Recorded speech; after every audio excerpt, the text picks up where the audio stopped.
मागील अनेक दिवसांपासून प्रलंबित असलेल्या नाशिक आणि रायगडच्या पालकमंत्री पदाचा तिढा सुटण्याची चिन्ह आहेत।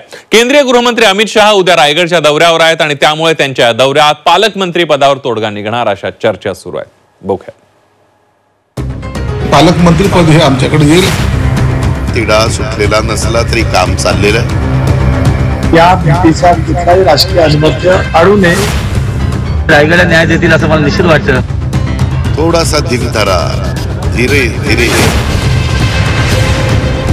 अमित शहांच्या रायगड दौऱ्याच्या पार्श्वभूमीवर पालकमंत्री पदाचा तिढा सुटणार अशा चर्चा राजकीय वर्तुळात रंगल्यात। महायुतीत मागील अनेक दिवसांपासून नाशिक आणि रायगडच्या पालकमंत्री पदावरून वाद सुरू आहे। मात्र अद्यापही यावर तोडगा निघाला नसून अमित शहांच्या दौऱ्यात पालकमंत्री पदाचा निर्णय होण्याचा अंदाज व्यक्त करण्यात येतोय। अमित शहाजी रायगडच्या दौऱ्यात येतात, सगळे लोकप्रतिनिधी त्या ठिकाणी असतील आणि रायगडला न्याय देतील असं मला निश्चित वाटतं। तर मला असं वाटतं नाशिक नंतर रायगडचा प्रश्न प्रलंबित राहिला आहे। नियोजन फंड वाटप पण राहिलेलं नाही, लोक अपेक्षित आहेत, उपेक्षित आहेत। मला असं वाटतं की 12 तारखेनंतर याला नक्की दिवस सुटेल। परवाची भेट ही अतिशय वेगळा करण्यासाठी आहे। छत्रपती शिवरायांना अभिवादन करण्यासाठी देशाचे गृहमंत्री त्या ठिकाणी येतात। त्यांच्या या भेटीचा कुठलाही राजकीय अनुमत्य होऊ नये, काढू नये अशी माझी विनंती आहे। पालकमंत्र्यांची घोषणा झाल्यानंतरच नाशिकचं पालकमंत्रीपद गिरीश महाजन आणि रायगडचं पालकमंत्रीपद आदिती तटकरेंना देण्यात आलं होतं। दरम्यान या निर्णयानंतर शिंदेच्या शिवसेनेच्या नेत्यांनी नाराजी व्यक्त केली होती। त्यामुळे या दोन्ही जिल्ह्यांच्या पालकमंत्रीपदाला स्थगिती देण्यात आली होती।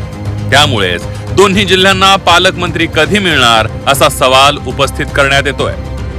नाशिक रायगडचा तिढा सुटलेला नसला तरी काम चाललेलं आहे। जो काही त्यांचा बजेट असतं ते आम्ही दिलेलं आहे, निधी दिलेला आहे, दोन्हीकडे निधी वाढवलेला आहे। 22,000 कोटी रुपयाची सगळीकडे तरतूद केलेली आहे। सुटे, थोडासा धीर धरा, धीरे धीरे। भाजपचे 3 आमदार आहेत, शिवसेनेचे 3 आमदार आहेत, राष्ट्रवादीचा 1 आमदार आहे। गेल्या वेळेला सुद्धा पालकमंत्रीपद त्यांच्याकडे दिलं होतं। आता या वेळेला तो आग्रह धरणं ठीक नाही। ज्या ठिकाणी शिवसेनेचे आमदार जास्त आहे आणि ती मागणी आहे, तो मला वाटतं हा तिढा आता सुटेल आणि पालकमंत्रीपद हे आमच्याकडे येईल अशी आम्हाला खात्री आहे। केंद्रीय गृहमंत्री अमित शहा 2 दिवसांच्या महाराष्ट्र दौऱ्यावर आहे। या दौऱ्यात ते अनेक कार्यक्रमांना हजेरी लावणार आहेत। केंद्रीय गृहमंत्री अमित शहा रात्री पुण्यात दाखल होणार। पुण्याहून सकाळी रायगड किल्ल्यासाठी रवाना होणार। सकाळी 10:45 रायगड किल्ल्यावरील कार्यक्रमाला उपस्थित राहणार। त्यानंतर दुपारी 2 वाजताच्या दरम्यान अमित शहा खासदार सुनील तटकरेंच्या निवासस्थानी भोजनासाठी थांबणार। रायगडवरून अमित शहा मुंबईसाठी रवाना होणार। विलेपार्लेत चित्रलेखा साप्ताहिकाच्या कार्यक्रमाला हजेरी लावणार। त्यानंतर रात्री सह्याद्री अतिथीगृहावर अमित शहांचा मुक्काम असणार आहे। रविवारी सकाळी अमित शहा दिल्लीसाठी रवाना होणार। अमित शहांच्या रायगड दौऱ्यावरून संजय राऊतांनी सुनील तटकरे आणि अजित पवारांवर निशाणा साधलाय। तटकरेंचे नेते अजित पवार नसून अमित शाह आहेत असा खोचक टोला संजय राऊतांनी लगावलाय। ज्यांच्या प्रेरणेतून गद्दारीची बीजं रोवली त्यांच्या घरी जर जाऊन कोणी जेवणार असेल, हे स्वागत आहे। मन की बात होऊ द्या ना, होऊ द्या।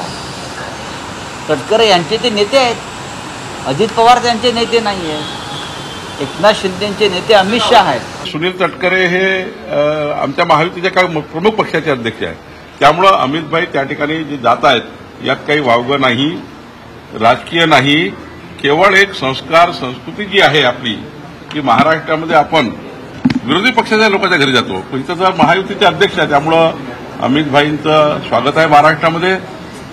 त्यांनी जो रायगडावर कार्यक्रम घेतला तोही कार्यक्रम त्या ठिकाणी मोठा कार्यक्रम आहे आणि मग तटकरेकडे जाणार आहे।